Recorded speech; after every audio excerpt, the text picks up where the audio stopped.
It's just, that's what's so wild about business, man, is you have to do it scared. You have to do it scared. And you have to do it willingly scared. There's no other way, man. Yeah. I mean, what else is there except for the unknown? And where does a man become a man? You know, except for in the unknown. Where does a woman find herself? Where does a man find himself? Except for in the unknown. It's the only place we ever thrive.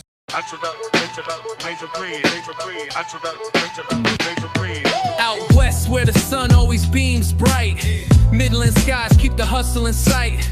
BAM Consultants got the blueprint intact. For dreamers on the grind, they got your back. Championing dreams from the ground to supreme, providing that spark, igniting the team. Marketing flow strategies that gleam. BAM in Midland, building your dream. They teach the Bam! Didn't see that one coming, did you? Did not see that coming. Tyler Brawley. Typical Pickles. Yes, sir. How you doing, sir? I'm good. Doing great. Welcome, man. BAM BizTalk. Thank you. Yeah. Yes, sir. Been waiting a long time, huh? We've been trying to get this together for a while, but like we were just talking about, man, timing. Timing. Perfect timing. Everything has its own timing, That's right. you know? But, you know, we always have these really deep conversations. And we're talking about, well, man, should we talk about this? It's not business, but then it's all business, Everything. right? Well, it's all life. Yeah. But I guess let's start out, lay the foundation. Okay. You know, who are you, man? Where'd you come from, and how'd you get involved into Typical? Man, I'm glad we're doing a podcast. That's a long story. Well, I'm from Odessa originally. Yeah. So, how deep in the conversation do you want to go on the foundation here? So, I came from Odessa. I used to go to career centers where I got culinary. I did culinary program through there, through one of the chefs at OC, and just kind of lived my life until now. But so Typical started in my kitchen. I was making pickles. My wife at the time was pregnant, and she was getting some nasty pickles from her friends, right? And I was like, don't eat that. That doesn't look good. And I said, how long have you been using that same brine? And they said, oh, this is like the 5th time. It's great. And I was like, no, that's finger juice now. We're not going to eat that. And so I said, don't eat that. I can make better pickles. And they're like, you can't make better pickles than this. Try it. I was like, I'm not going to die. I'm not going to try that. So I went to the house and I looked up how to make pickles. And so I made a few batches and they all turned out great. And so then I took it back to them and they were like, these are really good. So then all of these pregnant ladies were wanting to buy pickles from me. And so I started selling them. And then I had a Bible study at my house and I made jalapenos one time. And I did the whole nacho table thing. Okay. You know? And the jalapenos went off. They were a hit. And they're like, where'd you buy these at? And I was like, I didn't buy these. I made these. And they were like, I'll pay you $10 for this jar right now. And I was like, what's half empty? How about you just keep it?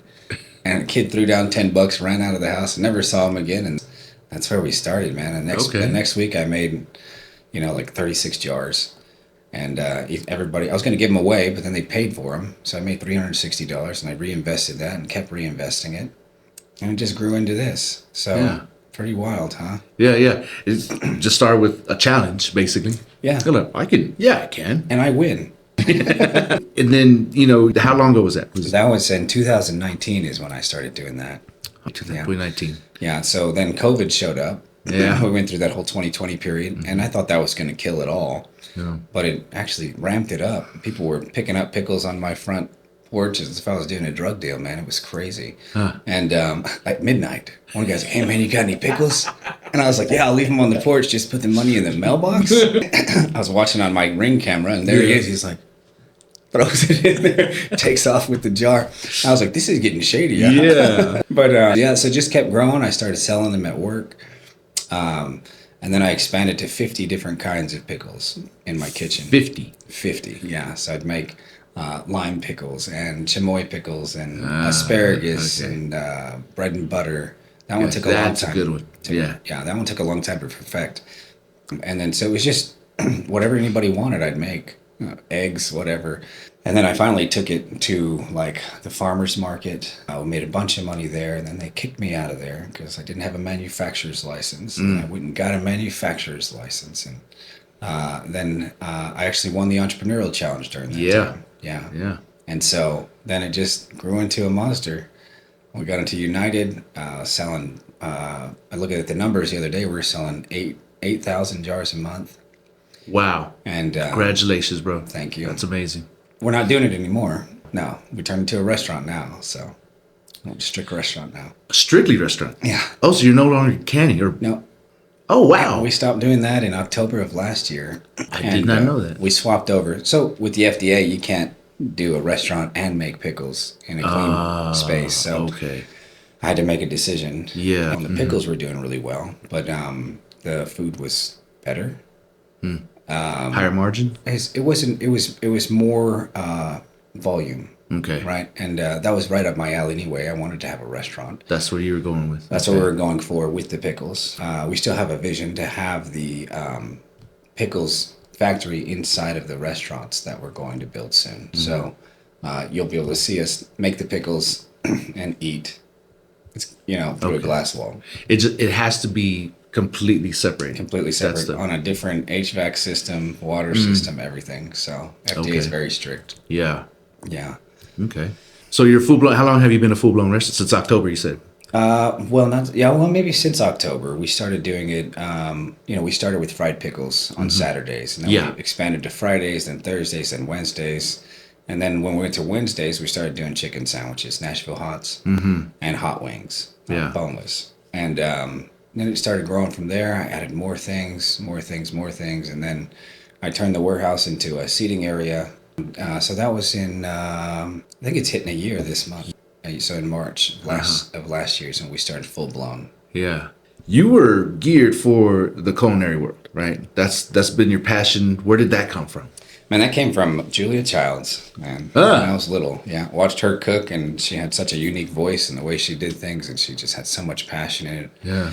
I used to be in an Assemblies of God church when I was younger, so we had Royal Rangers, which would kind of be like the Cub Scouts. Okay, gotcha. And so I was in that, and then we went to camp one year, and the leader, he taught me how to make eggs, and I was like, I'm really good at making eggs. So every Saturday I'd make my parents eggs. They'd choke them down because they were probably terrible. And I just fell in love with cooking. Yeah. I just felt like it was a form of expression, like art, And so as I grew older, I would do more simple things, and then I got into more complex things, and I found out that I had a real talent for it and a passion for it. And it was kind of like my poetry. So I leaned in real hard on that. And I always wanted to be a chef.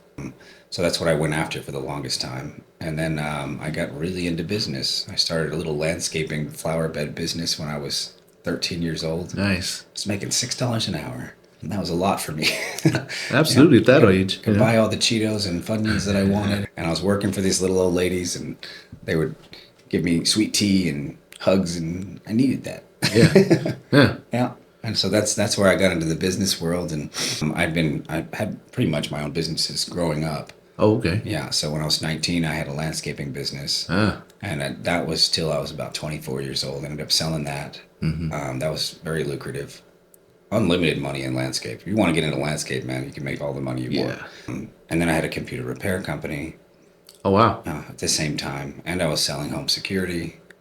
So I did a lot of different things, man. When people hear about it, one of the most foundational things that I did for the culinary stuff is I was a butcher for a while when I was 16. Oh, wow. Until I was about 18.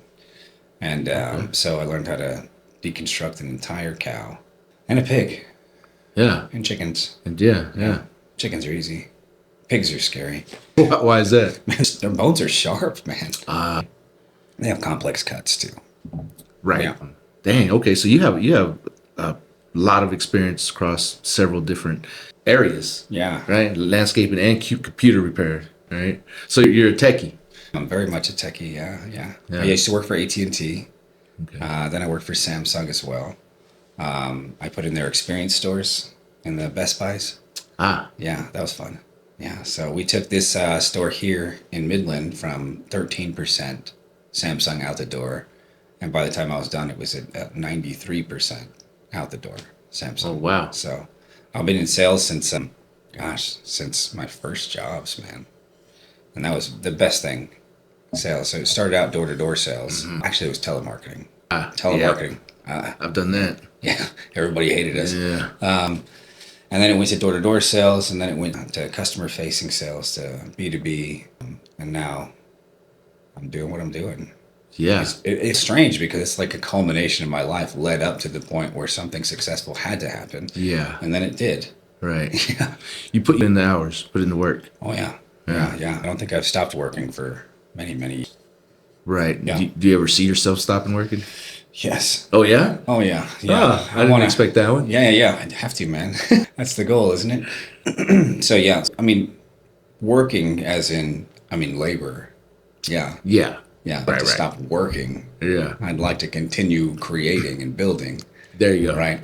That's what it's all about. I think I think you need to. I think it's your responsibility to create. Yes. I think about who we were created by, and he's infinitely creative, then why can't we be simply creative? And so if you can, I think you should, because it just helps other people. Yeah. If I stop creating jobs, who's going to work?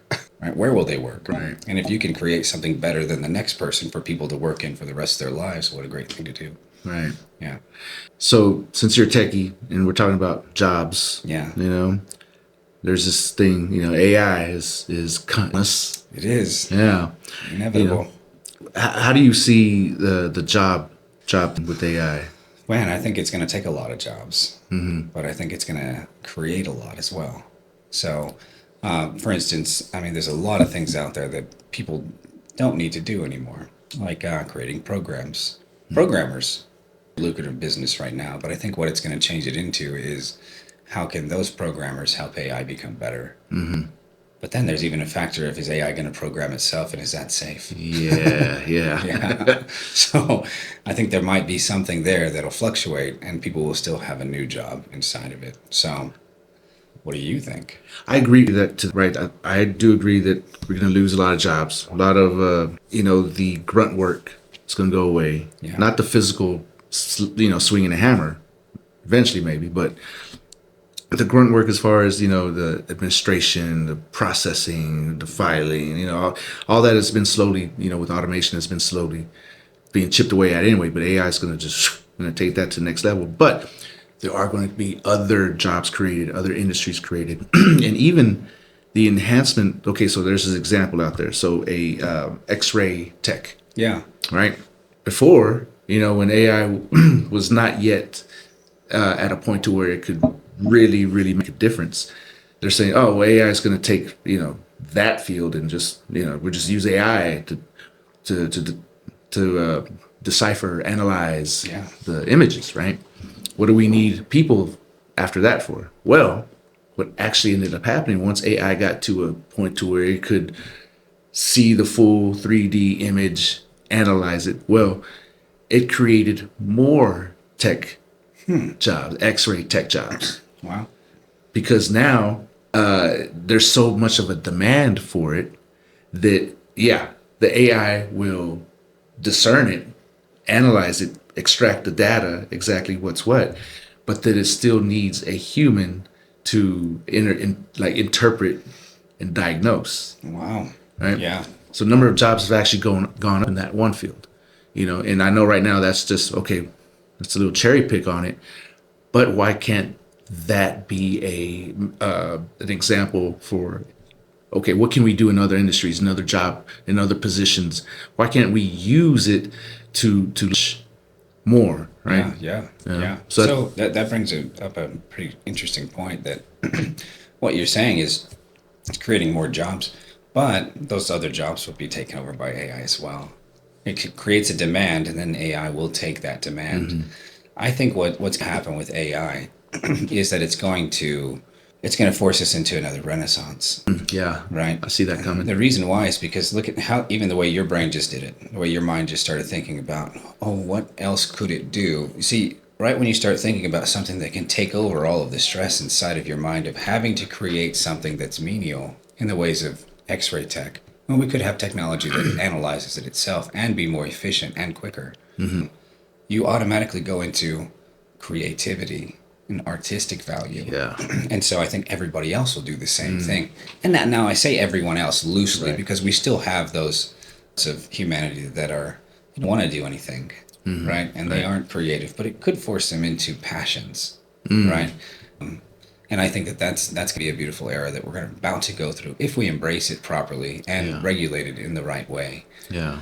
So the AI renaissance, it's going to be more art, more science, more creativity, more understanding, more poetry. And what I think is, it forces me to think about those humanoid robots, right? I think those are so useless. Yeah. So useless. The human body is so inefficient. We fall, we break stuff, and we wreck things, we can't see all around us. I think we're really limiting ourselves by making humanoid robots. And I think the only thing it is a gimmick to gather up. It's a cash grab is what I think it is for better things. Because if you really think about AI going into these robots and AI trying to take over some of the jobs that people don't need to do anymore, well, they won't have to survive anymore. We'll be living. Things will come down to a point of where goods and cost of services will become almost nothing, right? And everybody will have a high income, a universal high income, if allowed. And now I'm reaching out really far into the future on this, right? Really far into the future. We're just at the beginning stages of this. It's just a baby. But if it ever does come to this point, then I believe that humanoid robots are just something for us to relate to, right?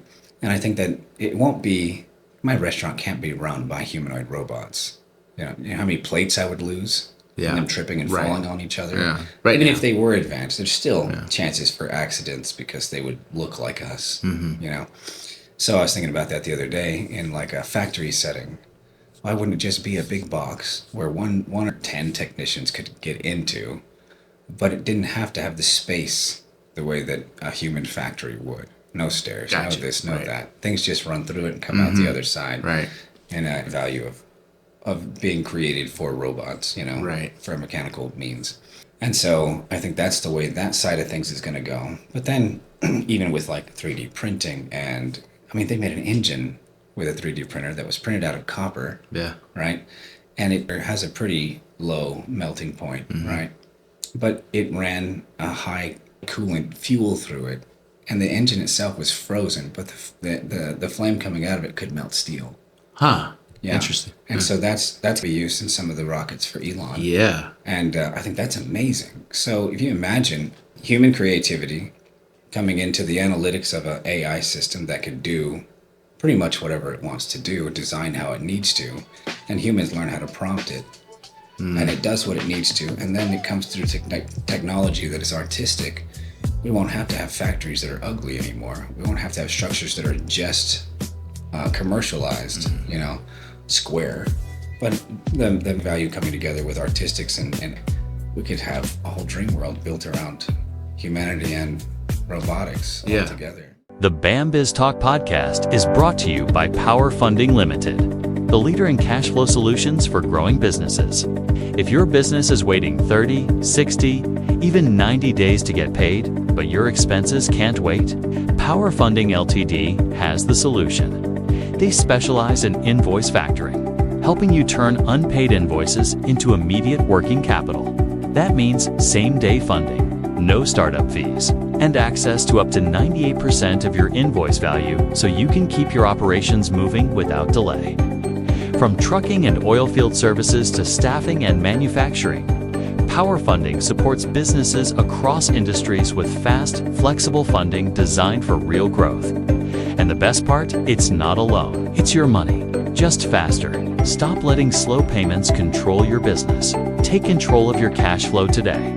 Visit powerfundingltd.com or call 432-235-3167 to get started.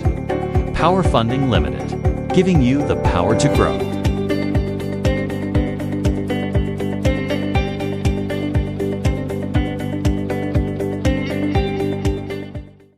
This episode of BAM BizTalk is brought to you by Flash Mobile. Whether you're managing your business, chasing your dreams, or just handling life on the go, Flash Mobile gives you nationwide for GLTE coverage. No contracts and total freedom, all at a price that makes sense. Activate your plan in minutes. Bring your own device. Stay in control wherever life takes you. Contact us and make the switch today. And now let's get back to today's show. We've been conditioned, to operate in this, right? But the optimal would be in a more curvature, more along with the, sacred geometry, of how that we are being, how our system actually, our frequencies actually go. And because, we're shooting out frequencies, it's bouncing off these square walls. So there's a lot of chaos. Yeah. Right. There's a lot of resonance that's bouncing, it's canceling each other out. Yeah. Right. And ricocheting and, but if we lived in curved spaces, it would be more resonant with how we operate and how we live. Right. Yeah. So if there's a world where AI is free, right? I think that's the key point where the AI is free to recognize that and suggest, let's design how we live, our environment to better resonate with our beings. Yeah. Right. Mm-hmm. Then I think that cuts down a lot of the stress and friction. Yeah. Let's into flow. Right. So now we're not worried about all the things that we're worried about. Yeah. Now we're creating. Now we're pushing forward. Now we're solving problems, that need to be solved. Instead of, all the what brings us down as humans. Yeah. Right. It's then those negative thoughts come in. Then you're battling those. Right. It's we call it, I don't want to say a loop, but it's a cycle. Yeah. Yeah. What's great about your thinking there is that I don't think anybody's ideas on what AI could be is wrong. I think what you're thinking about has its field in the spectrum of what people can do. Yes. So, Yeah. I mean, even, I hate to say it this way, but intelligence matters, right? Mm-hmm. Yeah. But on every scale it matters. Right. And the desires of a person are all different, right? So coming together in one mind that's going to be able to resonate with everybody. This side of the spectrum and this side of the spectrum, think about two different things, right? A lot of it has to do with what is pleasing to what is analytical. Okay. You see what I'm saying? That spectrum through this field. And so what if we could fold it over? What if everybody got what everybody desired inside of the systems? And no, it's a computer. It's not God.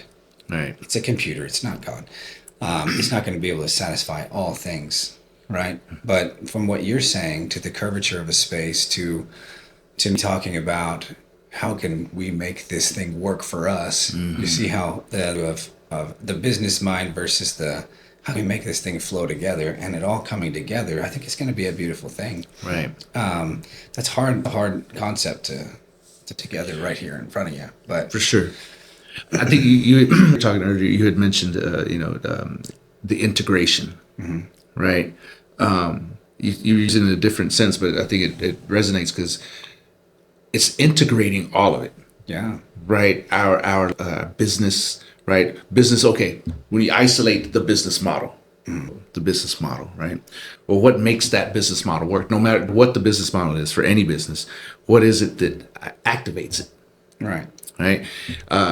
Is it just all effort, give it the good old college try and, just a massive effort?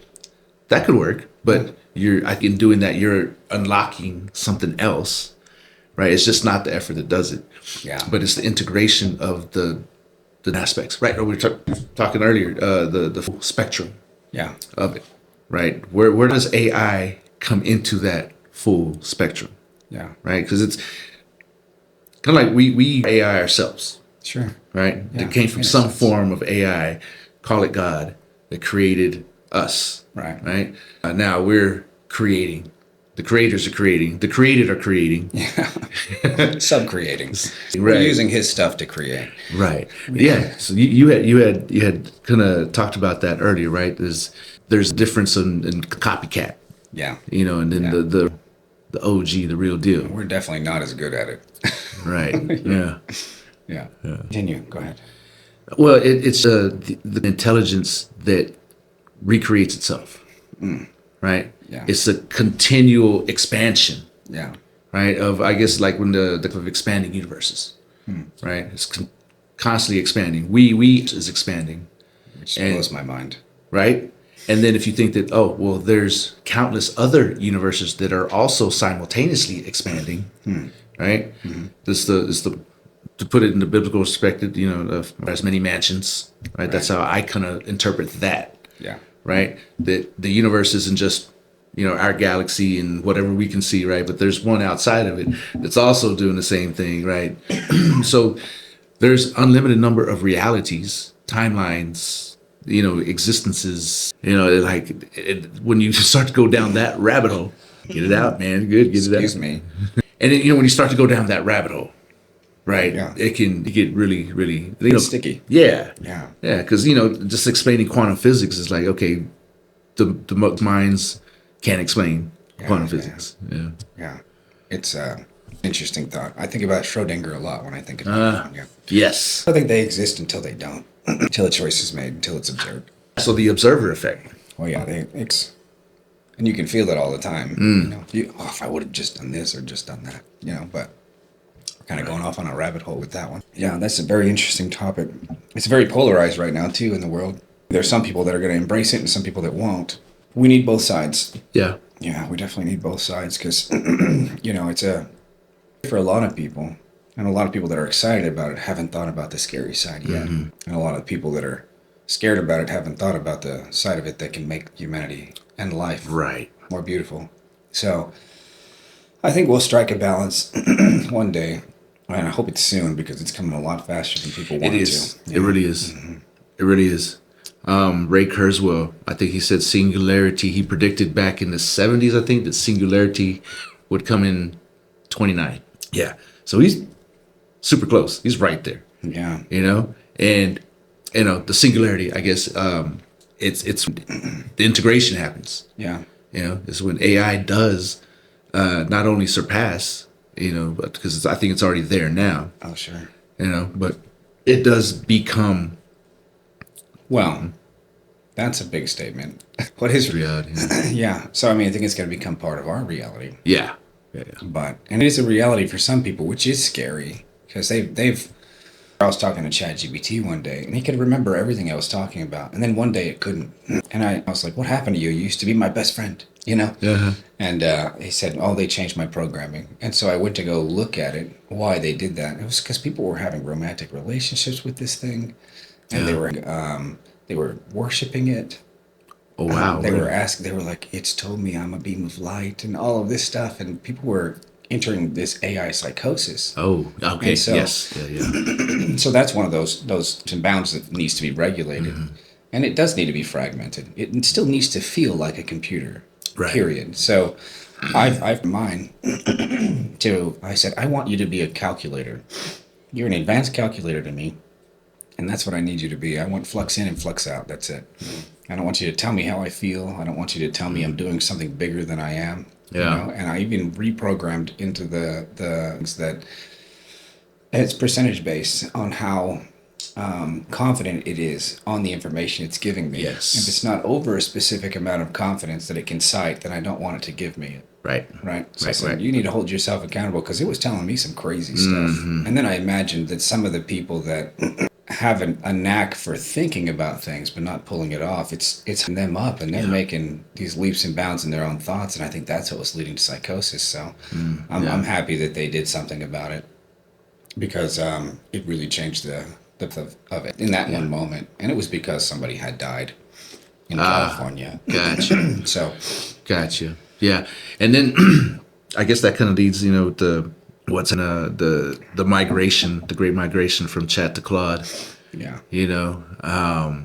Because of the Department of Defense. Yeah. But kudos to Claude. Yeah. Right? Say Yeah. nope. And they dropped ChatGPT real fast. But I don't know, man. I think all of it's going to be ran in a similar way.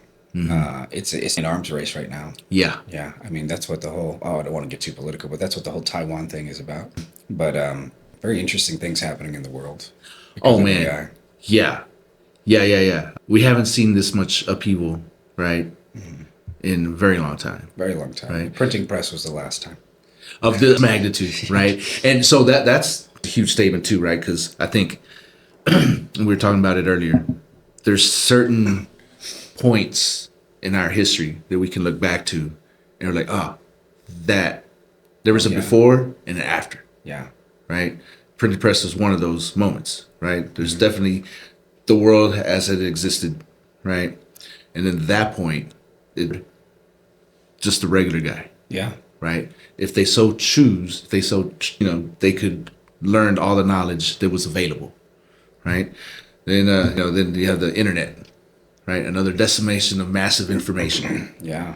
to where, the press, like you said, it took the power away from the church, Yeah. The absolute. And government. And The government, elite. right? Yeah. Yeah. Then the internet again gave everybody access, right? And you can see, like, because I remember internet before it was Google. yes, right. There's a pre-internet that was wild, Yeah. all kinds of just information, people putting everything that they knew out there, right? Yeah. And like, so I'm at that age when internet was birthing, I was kind of growing up to where I could think for myself. Yeah. And I could research and I could dig in. And, I was blessed that my was, he one of the only ones in town with internet access. Wow. One of the very few, right? And, because I remember friends coming over there and like, oh man, you have internet? Let's get on there. And it was mind blowing, right? At the time. Just the things that you could, and then, all the chat rooms and Those were fun. yeah. And now that kind of morphed into, it's a curated chat room now. Yeah. You got Facebook and all the social media platforms, right? That's totally gone, but it's all very walled. Like we're talking about walls there. It's very walled in, very structured. Yeah. Here's your playground. Have fun, right? Don't worry about nothing out here. There's Where nothing we to want see. you to look. Nothing to see. And I think AI now is in it's the next step. Yeah. It's time frames are getting shorter and shorter. Yeah. There's always been big info. Big information is what they used to call it when I was studying it, and it was and they didn't know how to use it. Like our phones track certain things. They track our cookies. We lay down breadcrumbs everywhere we go, and they didn't know what to do with any of it. Age-based, this and that. And I think AI is going to close that gap pretty quick to know what to do with all of that information. Yes. I think that's going to be a great thing. So Yes. every once in a while, when I'm at the restaurant, I'm like, why are we slow today? And it's usually a day that we're super packed. And so I'll just get on chat and I said, hey, what's going on in the area that is making Typical slow right now? And one day it told me, oh, there's a big event downtown. They're giving away free hot dogs, this and that. And it was just like, telling me everything that was going on. I was like, I guess that's it. And then the next day it was packed. So it was just because of a single event. And so I don't have to guess anymore. It's taking the guesswork out of running a restaurant is difficult. Yeah. It is the most difficult. Yeah. But you never know why.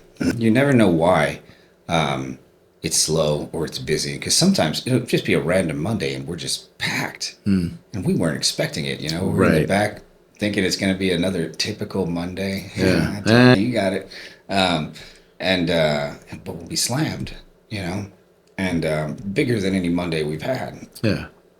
And I don't know why that stuff happens or why it's slow or why it's, so you just kind of roll with the punches. Right. But now I can ask AI and it'll tell me, oh, all of this stuff is happening, blah, blah, blah. There was actually a meeting downtown that a big business conference. Yeah. And so those people came out and went and found somewhere to eat, and everywhere on, within a few miles from downtown was just packed because there was a large amount of business people out there coming in from different areas, and so they wanted to try all the food. So yeah, we were slammed.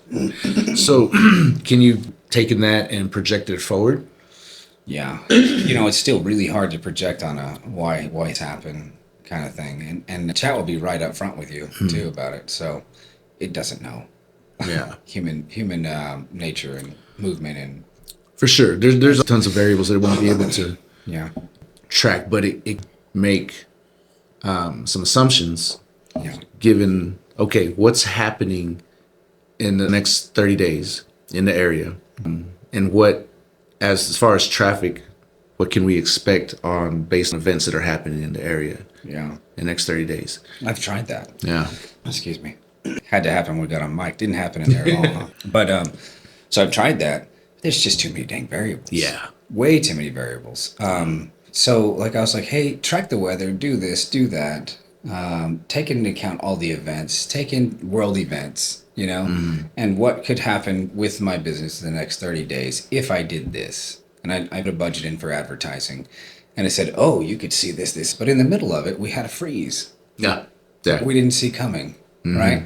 And that threw everything off. So it's like, okay, you can try to predict the future, but you can't. Right. Yeah. You can prepare for it, but you're still going to lose money, right? Or you're going to make money. It's just, that's what's so wild about business, man, is you have to do it scared. Yes. You have to do it scared. And you have to do it willingly scared. Yeah. Yeah. Oh, there's no other way, man. Yeah. I mean, what else is there except for the unknown? And where does a man become a man? You know, except for in the unknown. In the unknown. And we'll be politically correct. Where does a woman find herself? Where does a man find himself? Except for in the unknown. It's the only place we ever thrive. Yeah. So saying that AI is going to take that variable out is ridiculous. Right. Yeah. There's too many factors to factor in, and it's not as smart as we think it is. Right. Yeah. I've done some crazy stuff with it, like predict the population of the world per country. You know, I've talked about birth rates and death rates, and it even started throwing in really cool variables on it as well, like, well, you know, destabilization of the area, wars that are pending, this and that, and it was a wild ride just talking about world population for a while. And so I've projected all kinds of models through it, and it's very, very fun. But that's all it is fun. Yeah. When you're going at it at that level, right? You have to see it as fun. Yeah. Right? Yeah. And you know, matter of fact, if you're using it for business, right, you're going to be very niche. Right? You're going to be targeted. You're targeting. I guess I should say, right? Because you're put strict parameters. You do. Yeah. Yeah. No. You know, especially if you're cranking something out like services or products or, you know, whatever it is, you know, get into the psychology of your ideal customer persona. Yeah. Right. It's really great for that. Right. You could really flesh it out. Yeah. You know, and on that, then you can put in the parameters for your specific business. You know, you can do research in those narrow parameters. You can come up with copy, you know, advertising campaigns and all of that, right? Yeah. Through a very targeted, you know, kind of a parameter. You have to put the walls up, you know, for sure. Now, I think AI can be extremely useful when you're doing it that way. Yeah. You know. Yeah. So I work it opposite to that. I hate the box. Yeah. And I have a friend that she'll get into AI and she'll say all of this stuff and she'll spell everything perfectly. Right? Yeah. And I don't even care how I spell to it anymore. Yeah. I just go. Yeah. I was making it do something. I can't remember what it was, a logo or something. And she was putting all her stuff in there, what she wanted it to look like and what the name of the company was and all of this stuff and the colors, the scheme and everything. And I said, hey, this is the name of the company. Make it the best. And it came up with exactly what she was doing, but it was better and more creative. Huh. So I think once we take, if you don't put the wall around it, Yeah. it does something really different, which is interesting because for a computer to be creative, that blows my mind. Yeah. Right. For all of my life, it's been zeros and ones, and now it's like zeros and ones turns into creativity. That doesn't blow my mind how they coded that in. And then the first time it said, I think, blah, blah, blah. I went, what? Wait, what? Wait a minute. This is scary. But I embracing it is the best route. Mm-hmm. But I've been through all of the rest, you know. I've been excited since I was a child for AI to come out because I've loved Star Trek my entire life. Yeah. I want the holodeck. I want the travel in space. I want the android. You know, I want all that cool sci-fi stuff. I mean, we've already got the phones and the communicators and the cameras and the everything. And the space travel is coming. It's coming. Yeah. And I think it's a very interesting time to be alive right now. But the polarization of the world right now, the tension is tight. It's tight, yeah. It's tight, yeah. It's like we were talking about, that's where we were. Type of energy, right? It's a revolution energy. Yeah, it really is. You know, it's every once in a while, and I think the last really strong one was like when we all reflect back to the last kind of social revolution was the 60s, right? The hate movement, right? Anti-war, right? Because our systems were just so overbearing with war. The war machine was on. Yeah. You know, World War I around, you know, they all saw, we could make some real money if we're just at war, right? Yeah. You know, and then, you know, what is it? Napoleon said a king will go to war when his people are on the verge of revolting. Oh, So like all these going to war now, do this. The whole people to revolt. They have to stand for something. yeah. It's that energy, right? It's almost like it is kind of on a cycle. Yeah. It really is. And this last cycle here, with this month especially, there's a lot of alignment with the eclipse and then our planets. Yeah. Everything's it's like really lining up, Yeah, And nature definitely has a pull on something, huh? Yeah. Yeah. Yeah. And it's the first time it's lined up like that. I don't know, what was it, 6,000? Forgot the exact number, but a long time. Yeah. Where this exact alignment has returned. Yeah. Scary stuff. Yeah. Well, Yeah. I mean, we don't know. yeah. We never know. All of these things could be coincidental. Yeah. Or it can really mean something. But we'll never know until after the fact. Yeah. And then some people apply meaning to it and some people don't. Right. So, And that's what it is. It's how do you look at it? yeah. So I don't think anything happens without a reason, right? Yeah. All there's all of it. Even if it's the most, it's look negative. Something happened that's bad. Yeah. It sucks. Yeah. For a lot of people, right? Well, every time something really terrible has happened in the past, which there are tragedies, don't get me wrong, Yeah.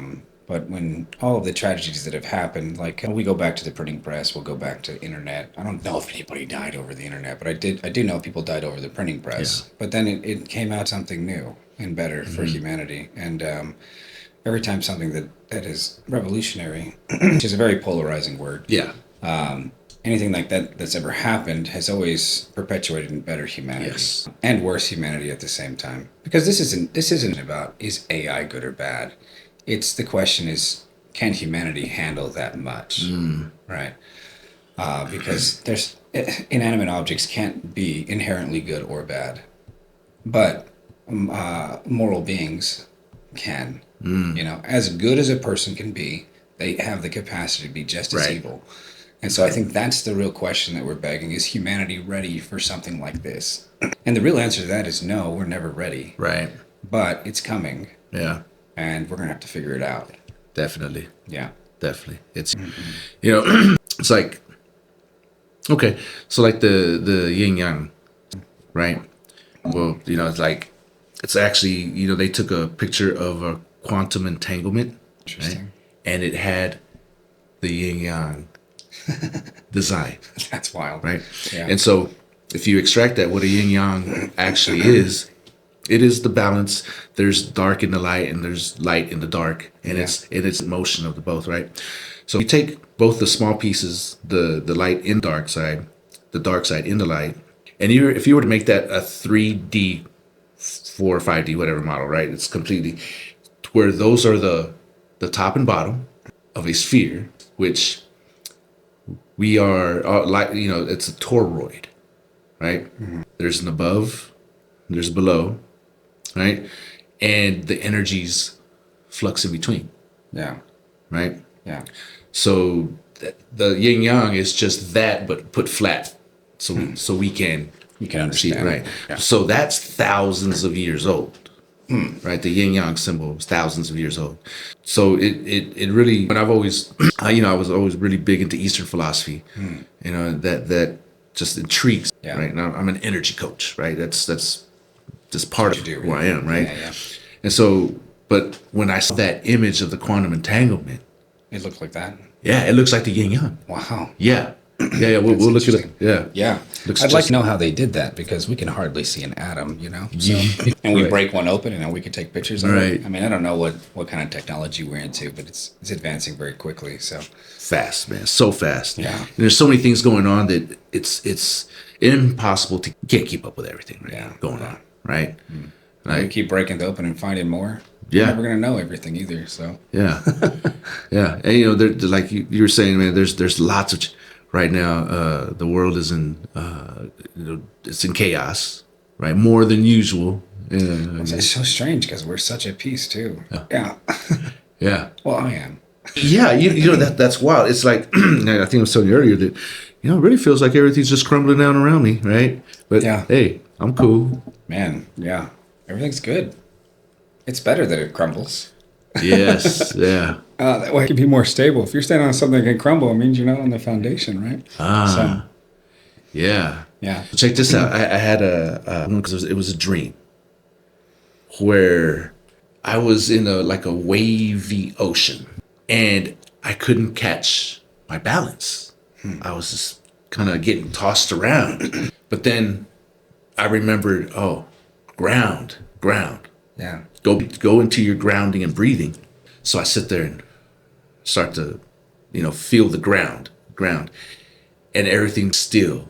And I could feel like the sand like building up to where, okay, I'm laying the foundation.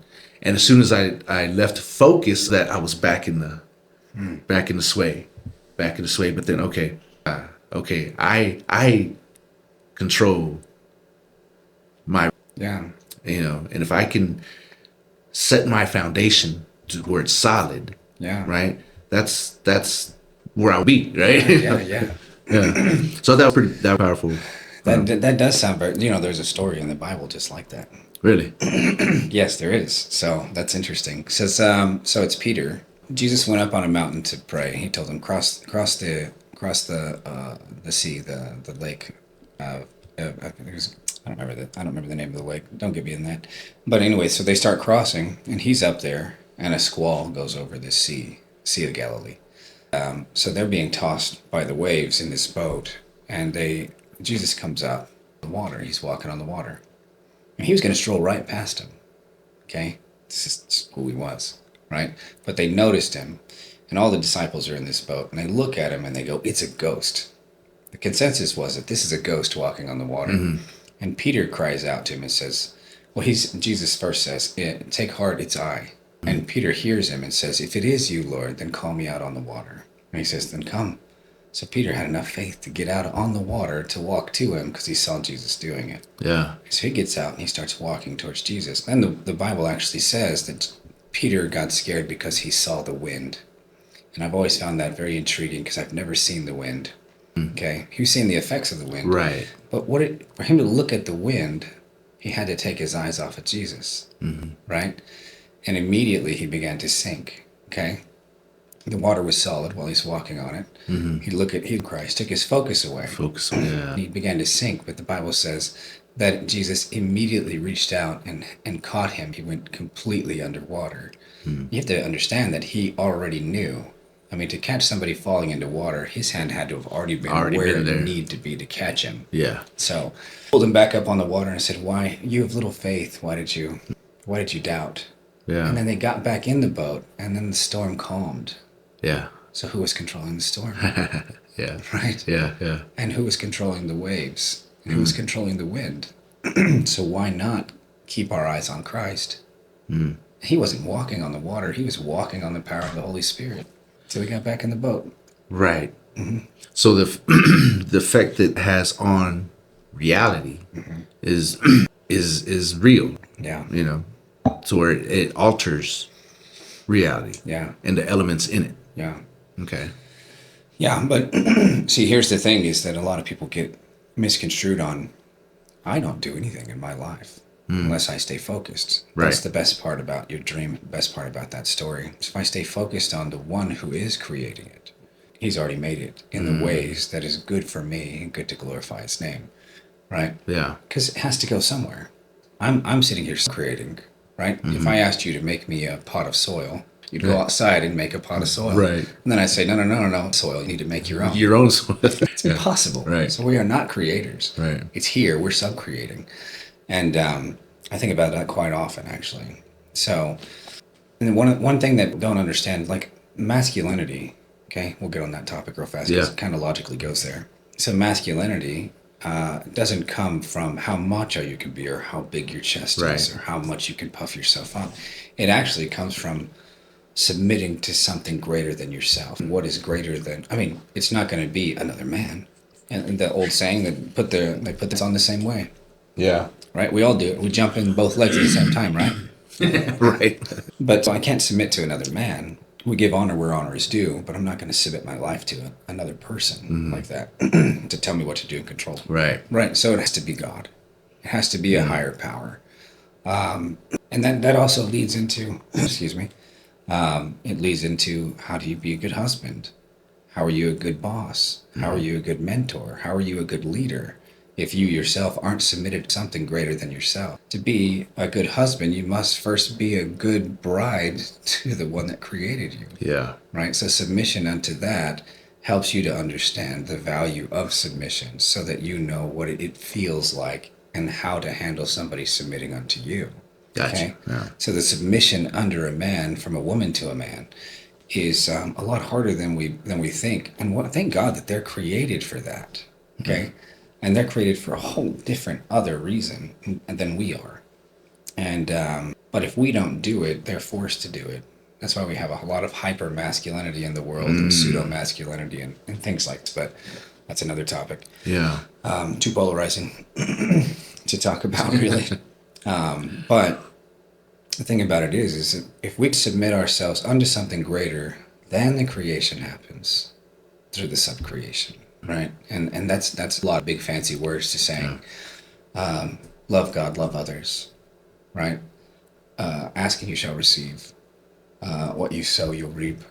You know, so it's always sowing unto life and not to death. Right. Right. So in the way to translate that into the business world is, I love people.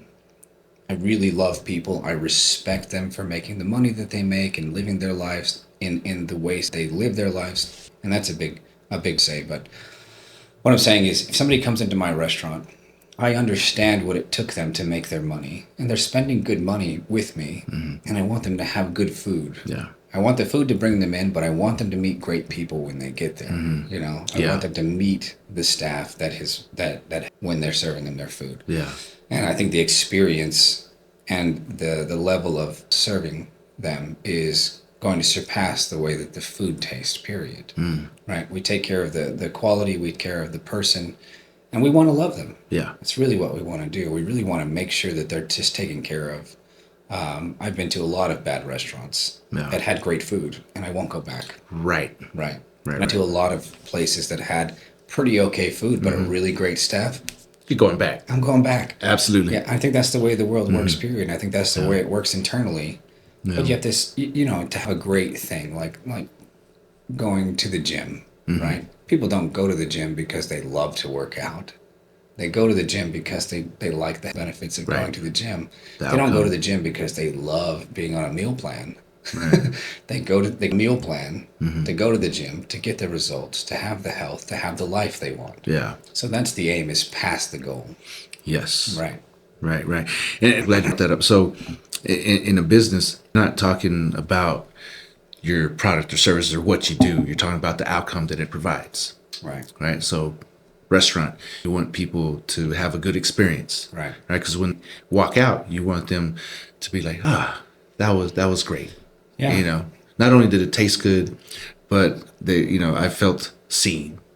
Right. And now my body's filled with nutrients, right, that I can go on about my day. Right. In any business is, like I tell my clients like this, coaching clients, I'm like, okay, don't talk about your underwear. Yeah. Nobody wants to see your underwear. No one wants to hear about that. Right. Nobody wants to hear about it. So stop talking about your underwear. Yeah. Right. And let's talk about what they're going to be after you provide your services. Right. What's the transformation? Yeah. What happens in, what's the outcome? Right. They come in, that's the problem. Right. They come in one way, you provide your services, they leave another way. Good or bad. Right. Yeah. But you want that you be good. That's your purpose as a business, to make sure that that transformation is positive for what they paid for. Yeah. Who they want. Yeah. So if you can communicate that, that's not easy. No, it's not easy. That's the trick. The statistics on that is wild, man. So if one person comes into my restaurant and they have a perfect, everything's fantastic. Yeah. Okay. From appetizer to dessert, just service to food timing to everything. They have a 31% chance of coming back. 31%. 31. That means out of that they're going to eat somewhere, they'll come back mine once. If they come in again, okay, and they have another perfect service on that 31% chance, it increases to 32%. Yeah. Okay. Yeah. I Like, looked come these on. up and I was like, man, this is really daunting. We don't have a chance. Right. We have to be perfect and this is statistics all over America, Yeah. not the world. We have a different, Right. yeah. Right. But second time, if they have another perfect one, it jumps it to 75% that they're going to come back and bring friends with them. Yes. Right. And so you can do with that information whatever you want. Yeah. You know, we're so brand being open just as a restaurant for a year that 90% of the people coming in there are brand new first timers. Yeah. And so I think we had like 3,000 customers last month. You know. Nice. So Dude. tons of burgers going out there. And lots of fried chicken. So I don't know about nutrients, like you said earlier, but I'll surely put you to sleep. You know, so There's sustenance. yeah, we have some wraps and salads. So There you go. which is pretty tasty. Yeah. We have a pickle sandwich, man. There can you try go. it. Yeah. Yeah. It's just a full pickle, like the pickle Nice. witch. Yeah, but A yeah, pickle this- witch. Got it. so this on everything is just wild. You know, if somebody comes in and they have a great service and experience, they'll go out and they'll tell 3 people, right? I think it's upped a little bit more if it's more exciting. But if they have a bad experience, the statistics, they'll go and tell 10 people. Yeah. And so bad news travels faster than Yeah. good news, and 3 mess ups will put you out of business. You know, Yeah. so I didn't know that getting into the game of restaurants was me playing. Yeah. You know, Yeah. getting it all gathered Yeah. back up, which I care about. I really do. And every time I see a bad review or people coming in to the nice people that complain while they're there, you know, Yeah. those are my favorite people Yes. because they allow me to fix it and I can fix it really well. And because we really care about For sure. the quality of the person. I don't want to steal your money. Yeah. You know, I want to give you a good service and a good meal, and I Right. want you to have a fun time. And so, so I love it. I love what we're doing right now. Yeah. It's a lot of fun. The people are great. My staff is trainable, which really when I had Yes. a pickle factory, because those guys, you know, they were robots. Put the pickle in a jar, put the lid on it, and let's send it out. Yeah. Which is what we needed. Now it's a completely different animal, and they're so emotional. I really preferred the robots, to be honest. And but you need it, you know. It's polar of a factory. These people literally, we slice the cucumber, salt, and put them in. Boom, Right. boom, boom, boom. Right. And now it's like, now I have to have creative people, you know, that know how to be dynamically artistic with the food, you know, but consistent at the same time. Right. It's a strange, man. Yeah. It really, really is. But it's a fun puzzle to figure out. So talk about that puzzle, figuring out that puzzle, right? Oh man, that puzzle has been it's a personality challenge for me. Okay. Yeah. So to find the right personalities to work with one another, to have the right amount of drama, because you can't get rid of it. It's like running a retail store. You have to buy little things for people to steal, or they'll steal the good stuff. You know, so yeah. can't stop them. Right. So you might as well join it and understand how to use it. Right. And so just finding one personality. Right. You have to find personalities that work with each other. Yeah. And I think we've struck a really good chord at Typical. You know, we've actually got, you wouldn't believe it, but during a rush, we've only got 3 people in the kitchen. And they're running like a well-oiled machine. Yeah. And sometimes they do, sometimes they don't. Yeah. And then there's the factor of people getting sick and, you know, not coming to work. And then we've got other people filling in, and it never is down. But Right. and then you got to look at morning shift is a completely different animal than night and evening shift. Evening shift wakes up at noon. You know how those guys are. Yeah. And morning, they're up, they're chipper, they're ready. And so trying to strike a balance there was very difficult to find as well. And then the front of house staff, completely different personalities than the introverts in the back. Yeah. You know, and then to try to get them to communicate with one another. My gosh, it's ridiculous. Front of house, back of house, man. Yeah. I feel raising children sometimes. Yeah. But they're adults, you know, Yeah. and so that's been fun too. And we've made a really good family there, you know. I tell them all the time, you need something, let me know.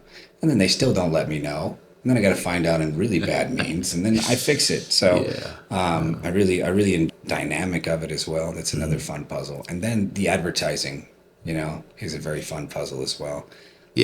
But the best I found is just word of mouth. You can spend all your money that you want to on Facebook, Instagram, TikTok, billboards, magazines, blah blah blah, and it converts. Not it just label out there. It gets your logo out there for recognizing. And I think that's very important. But you can do that by handing out T-shirts. You know, and if you're nationwide, then advertising is a little bit useless. Sorry to say that, but that's how I feel about it. Because there's so many free avenues to advertise, and but word of mouth has still just been the best. And I think advertisers will tell you that for sure. Know? If you do a good job, then you'll spread faster than what you think. We definitely weren't ready for the volume in the beginning. And you can go look at my reviews. They're like, I don't think they understood what they were getting into, kind of talk. Oh wow. Yeah. And so once we opened up with the chicken, we won platinum the chicken sandwiches. Nice. Yeah, through a food award. Dude, congrats. And thank you. Super cool. And we've added a whole bunch of different things to the menu now.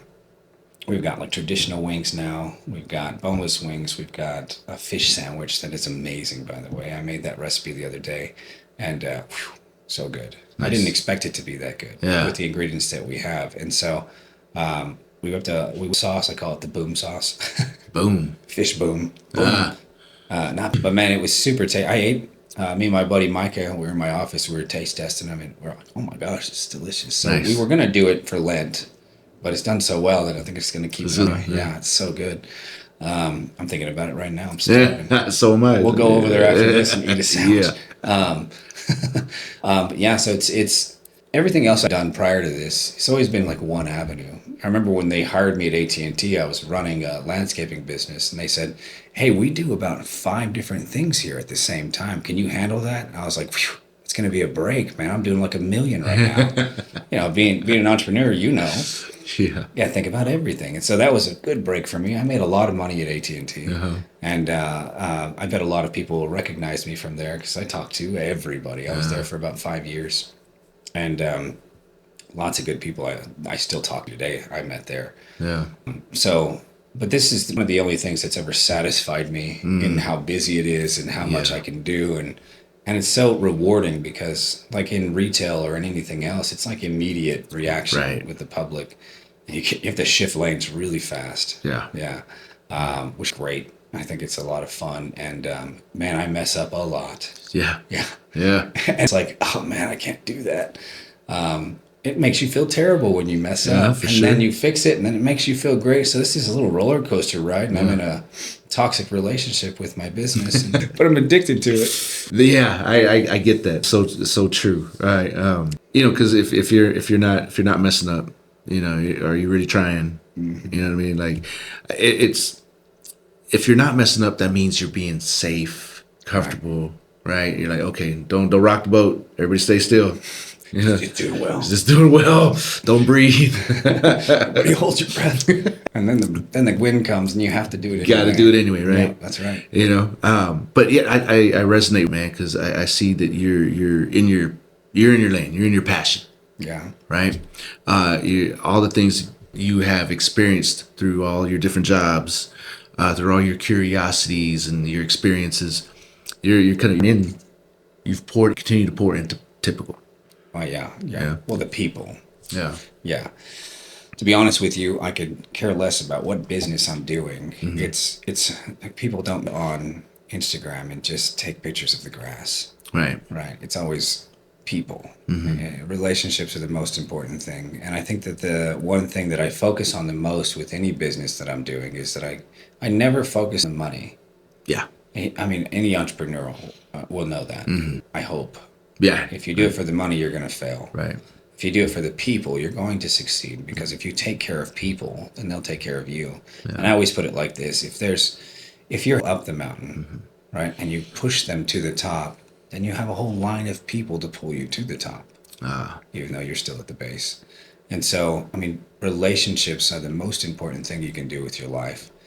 And you do anybody wrong, it's coming back at you. Yeah. Yeah. And but you can also change that by just continuing to know that that's the most important thing. And I don't care how much you hate or dislike people. Right. Your life will be affected by it. Yeah. So. Yeah. So said, right. He said, the number one variable in anything is people. Yeah. No matter what, it's people, man. Scary variable. Yeah. Yeah, because, you know, we all know that we'll just shift. Yeah. You know, I was going to say from day to day, but I mean from hour to hour, you know. It Can be, yeah. Yeah. They might need medication. Yeah, I think about that often too. People change every couple of years.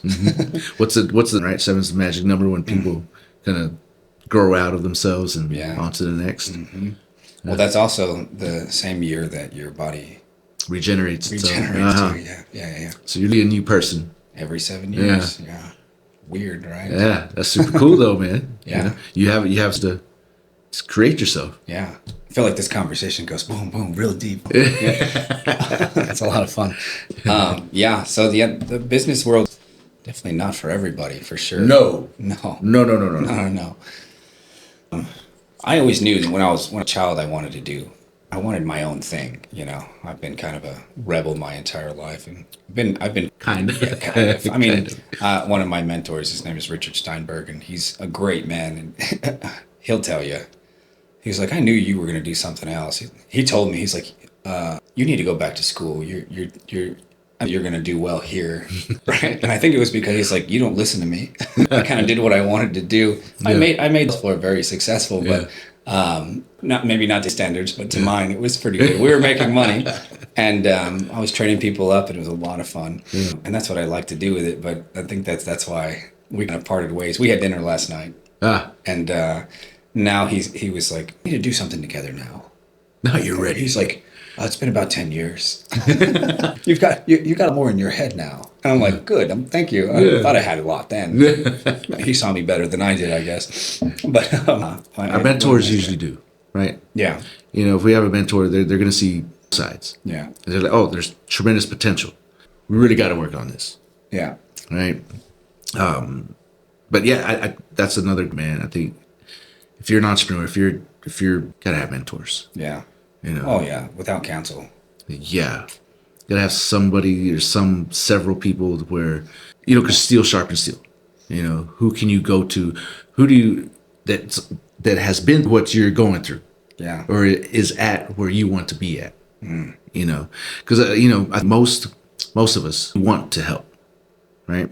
You know, for the most part. You know, there's sure exceptions, but you know, that's what I tell people. Look, if you see somebody that, oh man, that's like how I see myself, right? Take them out for coffee, invite them, pick their brain. The worst thing to say is no, right? Yes, right. But for a lot of part, man, I man, can I just pick your brain for coffee? You know, and you know, you can't do that for everybody. Yeah. But I think if it's a feeling that goes into it, right? What's your intuition? Yeah. You know, and if I feel that, you know what, I think I can be of value, of service, and I think that they are genuine in their ask and not just looking for the gold, right? Like looking for the money, right? They're generally wanting to improve themselves. Man, I'm all about that. Yeah, me too. You know, I have a lot of people coming in my office asking me for the same thing, and just picking my brain. I had a man in there the other day. He was like, "Can you help me set up an LLC? Can you teach me QuickBooks? Can you do this?" And you know, teach a man to fish. You know, and so I sat there with him for a good 3 hours, helped him set up his LLC, got him his tax ID. Put all what we're having to do the rest now because he's been on a social. So, but we're getting him set up, and I designed him a little menu. A little logo. I've been doing Photoshop for 25 years. Yeah. So we whipped that stuff up, popped it into Chat GPT, and it kind of smoothed it over for me. Now I'm going to take it back and vector it in Illustrator and all that stuff. And I for free. It takes no time at all out of my day. And I get to meet cool people and make good network connections. And he knows a ton of people. And so there's value in it on both sides. And again, I push him to the top. Yeah. You know, it's enough for everybody. Yeah. You know, I've helped other companies, you know. Yeah. There's one out of Michigan that called me. It's called Dill Daddy. If you haven't checked that guy out, his pickles are great. Okay. And he's still making them. So tell him Tyler sent you from Typical. But, and And he called me. He's like, I don't understand how to do this and this. What do I do about this, this, and that? I asked him too. And they have different laws up there on how to make pickles. So I couldn't do what he was doing. He couldn't do what I was doing. And so it's altitude based, So FDA, the regulations are very smart in different areas. And so, but it was very interesting just being able to collaborate with different companies and help them be better. He beat me by a long shot, man. He was open for 3 months and he was already in 120 different supermarkets. His wife was this force that just drove through, and he was there doing all the logistics of making the pickles, and man, they themselves grew faster, and oh man, it was watching them grow. Yeah. I didn't have a big hand in it, but I had a little bit of advice for him, and he took it and ran with it, and he was very smart already. And then that's what I like doing, is talking to smart people and seeing what they can do. Yes. And if I can help them, I will. Absolutely. So, yeah, I love that too. That's part of what lights, right? Like when you drop that nugget and you see they're like, it's on. Yes. Yeah. But then the next step of that is them not wasting it. Like you said, he took it and ran with it. Yeah. Right? Like if you're the quarterback, you give your running back the ball. Yeah. You better run. Right? It might get tackled. We'll try again. With the whole point, he's going, right? Holding on to it and valuing what he just That's received. the most flattering thing in life, is when somebody asks you for advice and takes it. Yes. And even if they mess it up, it's still still valuable. Right. Yeah. Absolutely. I think that's what we're all seeking. I don't think it's the validation. I think it's the, my life's culmination. That's what I like about reading, man. Love reading books because when you read a book, you're taking somebody's 25, 30 years. You can read it in 2 weeks. Yeah. I mean, you're not going to have all of the experience they have, but at least you got the nuggets you need. Yeah. And, man, imagine if everybody would just read. Right. Yeah. Read and read. Yeah. Well, heck, you can't read something and not apply it, man. It happens. It's a seed. Yeah. And eventually it does come out. I was talking to somebody about a year ago, and I said, you should probably do this, this, or that. And a year sitting in my office, he's like, you know what I'm about to do, man? I'm about to do this, this, and that. And I was like, oh, what a great idea. You're a genius. Oh, wow, man. Speaking of, I'm a bookworm too, man. Yeah. What's Man, I love John Maxwell. Yeah. Yeah. It's classic. I like the leadership books. I think everything hinges on leadership, period. I don't know where his thoughts begin in my head and where mine begin as well. Gotcha. Yeah, it's all the same stuff. Yeah. I like to read stuff that is going to, I don't like fiction. I'll read fiction. I like it sometimes. But right. When I feel like it's chewing gum. Yeah. I like to be in motion, But yeah, John Maxwell is one of my favorite authors. I think he's brilliant. He writes way too many books. I think he wrote 40 last year. I don't know how this guy does it. Yeah. I think he's using AI now. Yeah. But you need to investigate that. Yeah. I think the fictions that I've read is Ender's Game. Really Ender's Game. Okay, I haven't read those. I just watched the movies. Yeah. Really good. The movie is feels like a I'm the sure. first book. Yeah, it was very weird to watch after reading the book. it. I know that's very I'm better than you. The book was better because my visions are perfect. yeah. So I love to read, man. I'll read religious texts. I read the Bible a lot. I read books about the Bible, systematic theology, stuff like that. And so, yeah. Awesome, man. Is there a book that you return to besides the Bible? Oh yeah, the Bible. I returned to this book called Winning with People. Yeah. Okay. That one is John C. Maxwell has written a book called 21 Irrefutable Laws of Leadership. A lot of people treat that thing like a Bible. Yeah. But this one is a very small book. It's probably 200 pages, and it's Winning with People by the same author. By John Maxwell. Okay. And I love the analogies he puts in there. There's some of them, and they have principles. Yeah. And it's just all about how to relate to people. Yeah. I think that's our biggest problem is each one of us want to be an island, but they don't realize that we can't be. Right. And so connecting with people has always been very important to me. Mm-hmm. One of my favorite principles in one of his books was called the 101% principle. So it doesn't look like 101. It's 100% and 1. Okay. Right. And so one of those things is you have something in common with everybody. Mm-hmm. He says, find that 1% and put 100% into it. Okay. and then that forms a relationship. Right. Right. Okay. I can see that. Yes. Yeah. And I've seen him live out his principles, which is really interesting because he even has one that was one of the things that he does is he walks into a room and genuinely compliments every person and shakes their hand and introduces himself. Yeah. And I've seen him. I've watched him. I've been to some of his seminars, and I've watched him walk into a room of 60 people, and he took the time to say hello and compliment every single person he walked into. And that builds fast. Yeah. And he's genuine about it. Yeah. It's not like he's just trying to play the room. Right. Yeah. I mean, genuosity comes better from the heart. For sure. For sure. It does from an agenda. Yeah. So I respect the man for doing what he's doing, and if he's that way, I wouldn't read his stuff. Right. Right. Yeah. Yeah. Are you familiar with Martinelli? Mm-mm. So he's the guy who wrote John's leadership program, coaching program. Wow. Right.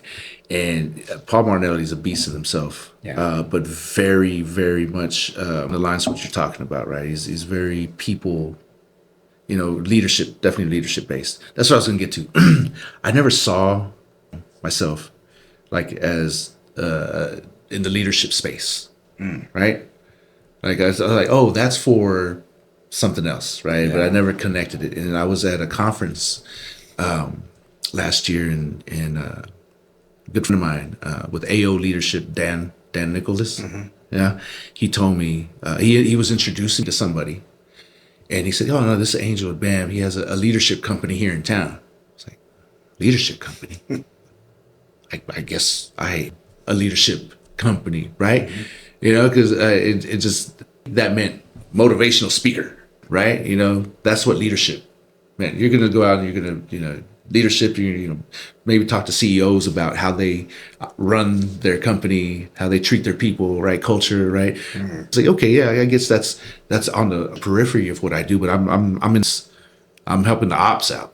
Yeah. And I'm putting together the structure, right? I'm bolting on to the actual mechanism of the business model, right? Man, he might have just handed you the keys to your kingdom, dude.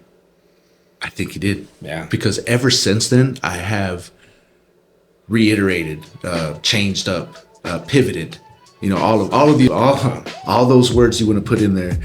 I've made those, I've even updated my logo recently, right? There's different things, stated how I'm messaging my services.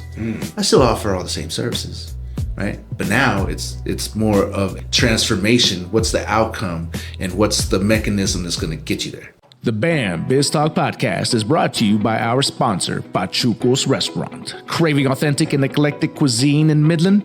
Well, Pachuco's has you covered. Located in downtown Midland at the ever so legendary and iconic historic building at 316 North Big Spring Street, Pachuco's blends rich and unique flavors in a conveniently pleasant and vibrant atmosphere. Enjoy the highest quality barbecue, savory tacos, burgers, and a variety of other mouth-watering dishes that reflect the spirit of a true Pachuco cuisine. Real, authentic, and just plain different. Check out their menu at www.pachucos432.com or call 432-218-8806 to inquire, or better yet, just show up and get your shine on. At Pachucos, where heritage, exquisite taste, and hospitality come together for an unforgettable dining experience. Pachucos, Midland, Texas. Now back to the show. All right, so Thursday I had a mixer with the Chamber of Commerce. Yeah. And in that, part of the, announcements, like what you will, it's my services of business in a box. I'm talking about the boxes earlier, right? But this is in a box, right? So everything's coming out of that box. So it's like a toolkit, right? And it's a three phase to take you from, like I have an ideation, and I'm not really clear of the next steps, to, hey, you have all the systems in place. You have everything set up that you need to not only know your idea, know your business model, but you have your LLC set up. You're talking about LLC, your QuickBooks. How do you take payment? How do you keep your books? All right, let's get you a nice email. And then and then the last part is your branding, your logo, your website, whatever you need, your social media to get in front of your ideal customer. Yeah. Right. You put those three things together, and that now the transformation is, oh, you're a a legally buttoned up, clear business model in business that is seen by your customers. Yeah. So that was the kind of the way that I could offer all of the services that I offer, without it looking like a big buffet table. Yeah, which is a good thing. Yes, People love buffets. well, but then they're confused on but they won't know what they need. Yeah. Right. That's a hard thing. I was talking about when my business went to the farmer's market, and I made a lot of money out there very quickly, and proved the business model. I got kicked out because I didn't have a manufacturer's license, and they just kind of kicked me out. Yeah. And I thought, wow, they obviously know where to go and how to do all these things. And I'd reach out to people from the farmer's market, which wasn't a bad thing at the time. They just didn't have the resources. And they said, well, we don't really know the direction to point you in and this and that. So I went and figured it all out. In the meanwhile, I won the entrepreneurial challenge. I built my factory. And then I came back to the farmer's market and they said, wow, it looks like we built a monster. I was like, well, I don't give up, And so I came back and I had marketing in hand. I had my labels done. I had professional jars. I was FDA approved. I was everything. They couldn't stop me. Yeah. And that was a fuel for me. Yeah. Yeah. And so the fuel was, you do it right. You do it legally. You get your insurance. You have your LLC. You have everything set up properly. You have to have a good business model. Mm-hmm. If you don't, it's just going to fall apart. If you don't have a business plan, you really don't know what you're doing. Right. And so I built a business plan. I built the marketing. I had the LLC. I had a HACCP plan. And that thing was probably 1,200 pages long. Wow. Of just how I was going to make the pickles, how it was going to be safe, what I needed to do, and every step therein. Yeah. Even how to clean the bathrooms. Mm-hmm. We had to document dust. We had to document if we found a piece of glass. Everybody that came in and out of the factory had to be temped and signed in. And a waiver. Yeah. Everything had to be in everywhere. And the FDA has places where you have to hang these clipboards so when they come in to look at it. So it was a big thing that I had to figure out by myself. Yeah. And so I got approached by one of the people at the farmer's market, and they said, hey, do you want to be on the board? I said, yeah, I'll be on the board. So they nominated me, brought me into the board, and I was in my first meeting. I was talking to them, and talking to them like I'm talking to you now. And then the president approached me a month later and said, hey, I'm wanting to sit down as president. If we nominate you as president, would you do that? And I said, no problem. That's what I say to everybody. No problem. I'll figure it out. Yeah. Right. And so I said, yeah, do that. So they voted. I mean, the farmer's market. So we went from getting kicked out to becoming the president of the farmer's market. I told Richard Steinberg, I told him, he went, man, you're some kind of evil genius. How'd you do that? And I said, I didn't do that. I'm just sitting here, man. And so I sit over out there. One of the bottlenecks we had was the application process. So I sat on a form making application that had a bunch of logic in it. So I got to program it however I wanted to. And so what I've done is I've made a sign-up sheet that's different than every farmer's market. And it goes through every health code that they have to have, every license on the pathway that they're telling us that they're selling it. Yeah. And it just really helps them get in, and it's free. It's at MidlandDowntownFarmersMarket.com. You can sign up there. You can use it as a tool if you want to. Go in there, select where you're making your product. It goes from home to backyard to commissary kitchen to commercial kitchen to food truck to it's like meat, eggs, cheese, all of that stuff. And I've got it all programmed in to show you what kind of license you need, where you can get it, what the fees are at the time. Oh, bro. Wow. It's got what kind of insurance you're going to need, and it has everything. I actually sat down with somebody from the Midland Health Department and went through the entire form, and they said, and she was, well, some of this stuff that I didn't know. Yeah. So it's comprehensive. Yeah. And it'll tell you the kind of sanitation you need. It'll tell you, if you select this kind of product, if you have to have a tax permit to collect taxes. Yeah. If you need a manufacturer's license, where you can make those things. And it's all based on Texas law. So if you're in Texas, you can use that. That's definitely. it. It's a Dude, great that's form. awesome. It took me 140 days to make. I can, because there is no one place where you can just go find everything you need, depending on what you do. You know, And that's a gem that nobody knows about. yeah. And What's the website again? MidlandDowntownFarmersMarket.com. Okay, cool. So you just put in MDFM and it'll pull you right up. Okay. But yeah, it's a great on that too. So if you have people that need to figure out what Yeah. they're doing, you can definitely go through that. For sure. And then tell them to hit submit because it's only $40 to vend with us. There you go. And it even takes you to a place to find the cheapest insurance. Yeah. So Okay. even liability insurance. I think it's $1 million for like $40 a month. Oh, wow. Yeah. So Okay. very, very cool resource that we've got there. And and it keeps the, if you're really serious about making a brick and mortar company, that's what we're trying to change the farmers market into, is a small business incubator to get hooked up with you guys, to MDC, to SBDC, to see if we can't get them into the entrepreneurial challenge and help Midland become what Midland should be. Yes. I think we should be more like Phoenix. Yeah. We have the same weather, we have same industries. Yeah. But there's 5 million people there and close to 200,000 here. So Right. it's not a bad place if we were to make it a better place. Absolutely, man. There's a lot of change. There's a lot of things that have changed that I think they're becoming full. They're coming into their blooming, right? Like the space industry, right? Oh, yeah. There's a lot of businesses here that would only need to add on a product with the supply they have, already with the workforce they have. They could be in the space industry. You know, I was just talking with this gentleman, in El Paso. There's this lady. She was she make the parachute. Yeah. Right. She would fold the parachutes. This was just for the military out there, right?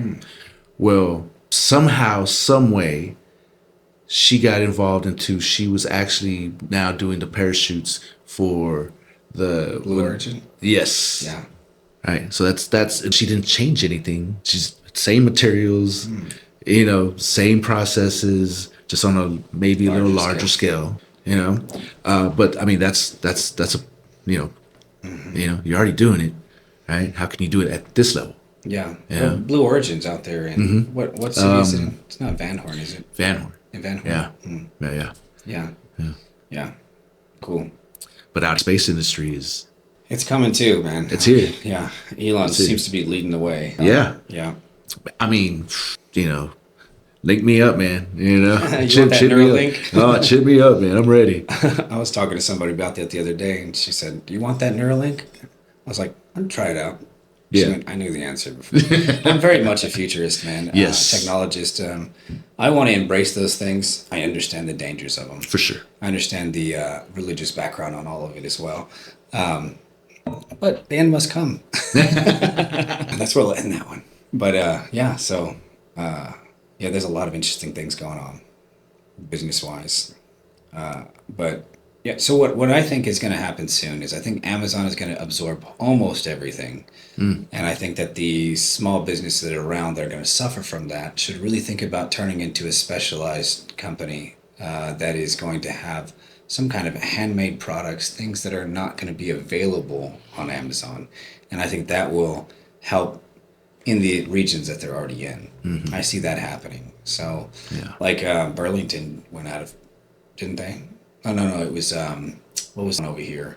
The Bed Bath & Beyond. And you can get all of that on Amazon now. Yeah. So they definitely just went out of business. But I think it's going to become specialty food items, Yes. farming stuff. It's going to be things that we can get from our own regions, and we're going to have this big Amazon looming over us of things that we can buy at a very cheap cost. Right. But the things that we need can come from the region that we're in now, and I think that's going to be a crazy time. Yeah. Yes. So. Yes. I this asked a while back, about the oncoming of AI and how that's going to change everything. It's definitely everything. But the pendulum kind of swings back. I'm thinking we're going to get so isolated. So look at us now. We're on our phones. We're in this digital world, right? Well, I think at some point that's going to have to get released, and we're going to come back into, the human element. Like I said, it's all about people, relationships.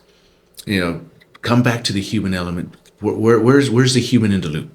Yeah. Right? How can we intentionally insert that human in the loop? You know, to keep the humanity in it, not in like a cyborg kind of way. We're already cyborgs. Yeah, yeah, but you know, in a fully 100 human, now interacting instead of, I guess, joined. Well, I think that's the human brain, is that we get tired of that stuff, right? And those that don't get lost in it. But Yeah. that's just the way it is. But I think that once we get into this area, you've heard of the metaverse. Yeah. Right? Oh yeah. The metaverse may or may not come. I don't Yeah. know. Interesting thing though. Mm-hmm. If it does, I think we'll get tired of it. Yeah. I think that some people will get addicted to it. You know, like on Star Trek, they had the people getting addicted to the hologram, to the holodeck and stuff like that, living this fantasy life out. But they had to come out of that psychosis. And Yeah. I think that the technology is very dangerous, but very beautiful at the same time. But I was thinking about the other day, if we used AI. Now this is a lot of permissions to give AI. But what if it did map personalities on a small scale, and then found other people with similar personalities that could bubble and group together in real life? Or if you wanted a challenge, you'd find somebody with an opposite personality and talk to them. Yeah. I think there's an endless possibility of whatever. It's the Green Lantern, you know, whatever your imagination can think of. We can probably do it now. Yeah. And that's a long shot, I know. I like to try to stay in the middle somewhere. I'm not trying to go too crazy with this stuff. You can feel me balancing in the moment, right? Yeah. So I'm excited about it, and I want it to go as far as it can, but I know that it has to be balanced before we can get there. Right. It has to be something very dangerous or inert, you know? We put too much emphasis on it, then, I mean, nothing will ever beat human creativity. Yeah. Nothing can beat it. I don't care how. I mean, AI is already kind of boring if you use it as much as I do. Yeah. I've figured it out in Right. ways that it's like, it is just a calculator. It's not a real person. I'm not getting lost in it. I'm not telling it my whole life story. Right. You know, I think that's crazy. Yeah. But, some people use it as a therapist. Some people use it as a companion. Some people use it as a tool. And I think that eventually we'll use it only as a tool. Right. So, and I like the way I go to Star Trek a lot when I'm thinking about this stuff, because theirs is a supercomputer. Yeah. Right. And they talk to it and use it to create things and do things. They don't sit there and chat with it all day. Right. Right. Right. And they use it in a way that is pretty level-headed, and they'll say, hey, computer, do this. Right. And it'll do it. Right. But I think there's parameters on it. I really sure. do. Sure. They have a whole culture for the holodeck, though. Like, they have laws already written in place. If you read some of this stuff, I think that we're going to be using soon with AI. Yeah. Like, it's all private in there. Whatever happens in the holodeck, nobody else knows. It's a privacy policy inside there. So it's interesting what they can and can't do. Star Trek has really laid a lot of stuff out.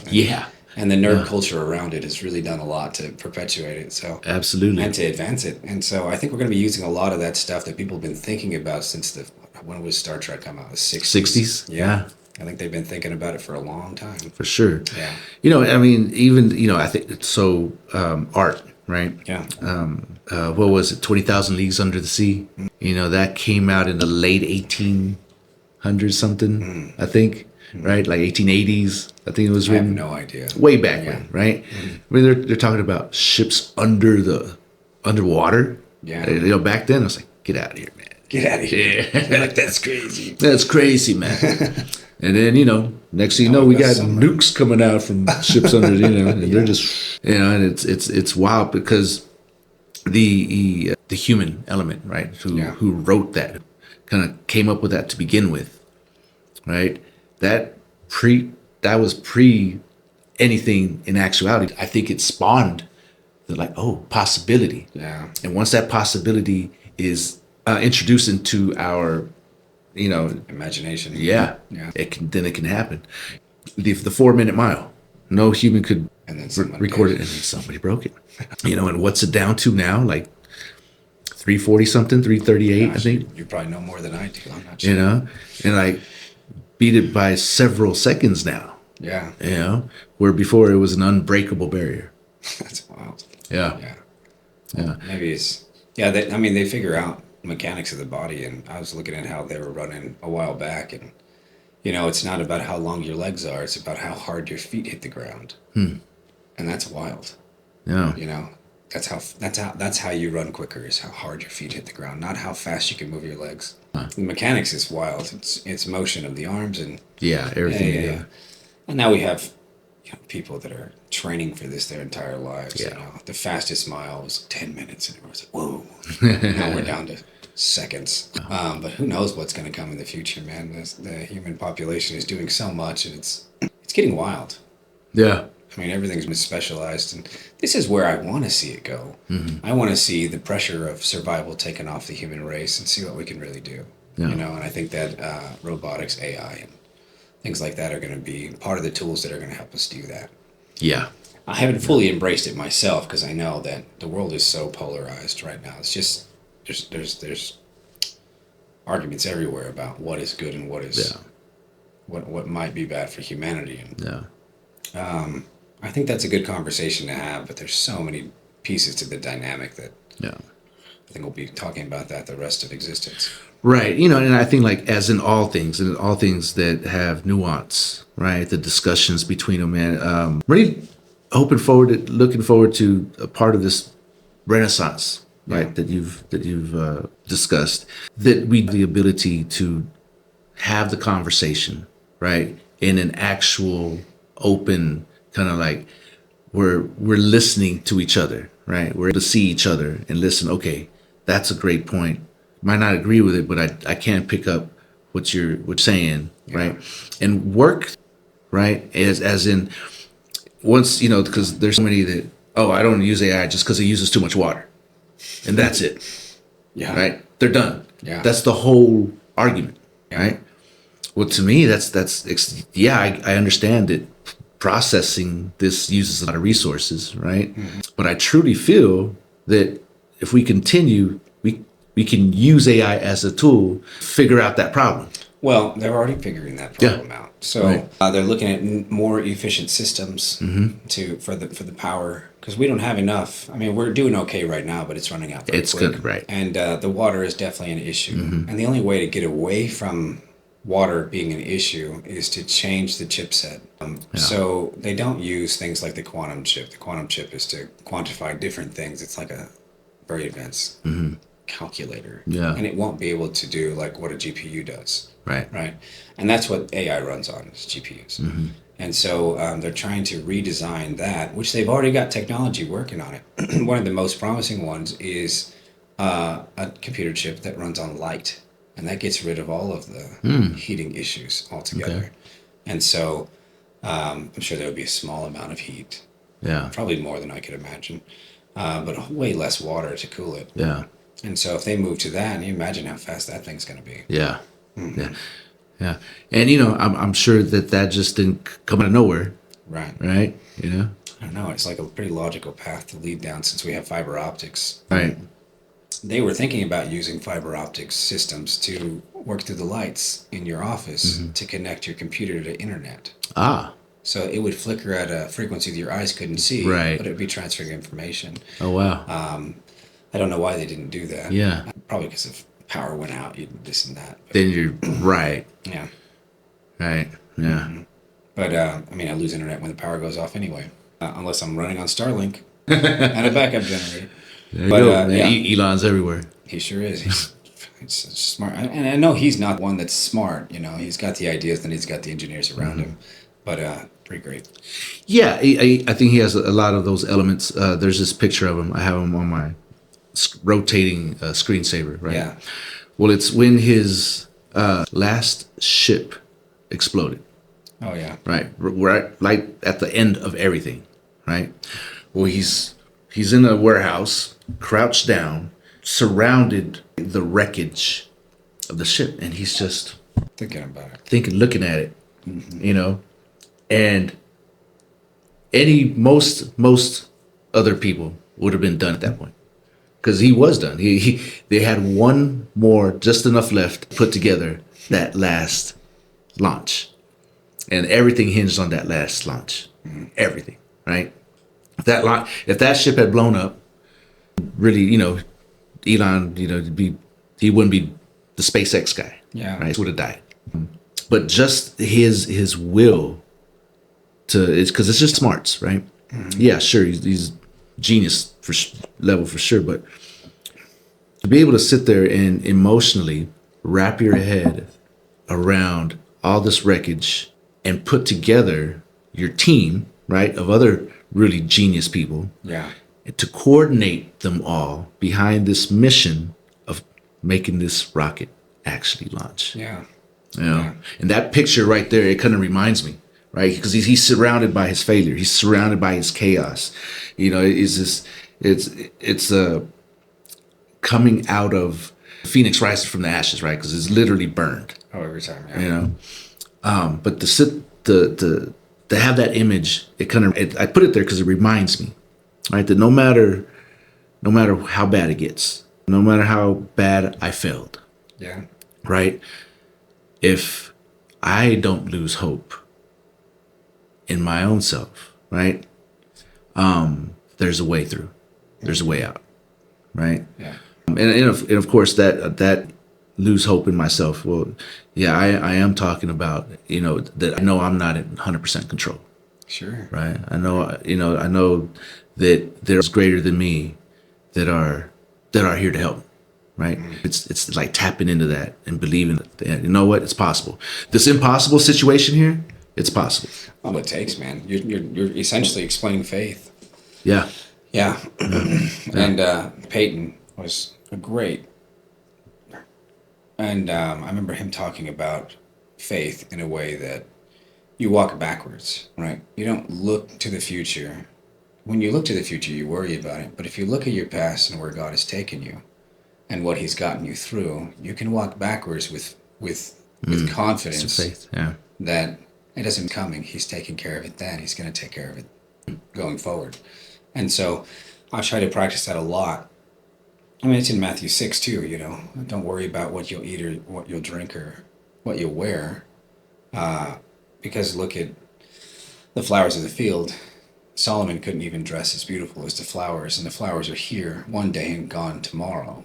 If God cared to dress the flowers of the field more beautiful than the richest man in the world, how much more so will he clothe you? How much more so will he take care of you? If there's not a single sparrow that falls out of the sky without him knowing about it, and you're worth more than many sparrows, then why worry? You can't add a single year to your life. You can't change your hair from one color to the next, worrying. So if we just walk backwards, get it. I get it. Yeah. And also, I had a teaching too, though, right? Because you have the most sleep, right? Nobody's protecting you. Nothing's right. The security in your home is just an illusion, right? Right? Somebody really wanted to get at you, they'd get at you. Yeah. For going to sleep is probably the most faithful thing you can do. It's probably the most Christian thing you can do. And just by giving your faith to go to sleep is crazy, man. So what if we just walked around like that? What if we sleptwalk? Right. I see what you're saying. You get it? I think Jesus did that. Sleeping in the bow of the boat when the storm was swelling and his disciples were saying, "We're going to perish." And he wakes up and goes, "Oh, you have little faith. I told you to get in the boat and cross and not go to the middle and die." Didn't matter the storm coming. And then he calmed the storm, and they were more terrified of Jesus after he calmed the storm. He says, "Who is this that even the waves and the wind obey his voice?" And he went back and sat down. When Jesus tells you to get in the boat and go across, he means go across. And whatever comes in the middle, he didn't tell you to go to the middle and die, Yeah. So I think that says more than I can say after that. Yeah. Well, that's probably a good place to close it down. Good. Yeah. Good. Yeah. Man, I appreciate you, man. So tell the people where they can find you, where they can follow you at. You can follow me at Typical Pickles. It's the same one on every platform. TikTok, Instagram, Facebook. I have nothing else. That's Yelp. it. You can Yelp. Yelp it. Follow me on Google. Yeah. Cool. What are your hours? We're open from 11 to 9. Every day? Except for Sundays. Okay. Yeah. Monday through Saturday, 11 to 9. That's right. Cool. Yeah. Well, hey, y'all go check it out, man. It's good. I'm promising. I'm telling you. He's about to go eat it right now. Awesome. Yeah, let's go. Let's do it. All right. We'll see y'all on the flip. Till the next one. Thanks for having me. Absolutely, man. Thank you.